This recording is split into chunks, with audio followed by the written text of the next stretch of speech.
Hi hello అందరికీ నమస్కారం అండి. ఈరోజు మనం ఎన్టీఆర్ జిల్లా విసన్నపేట మండలానికి ఒక 10 కిలోమీటర్ల దూరంలో ఉన్నాం.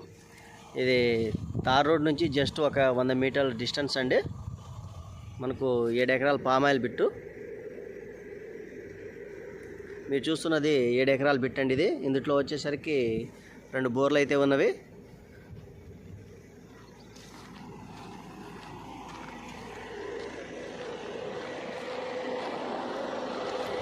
ముప్పై అడుగుల రోడ్ అండి. ఇది మనకు సంవత్సరం మొక్క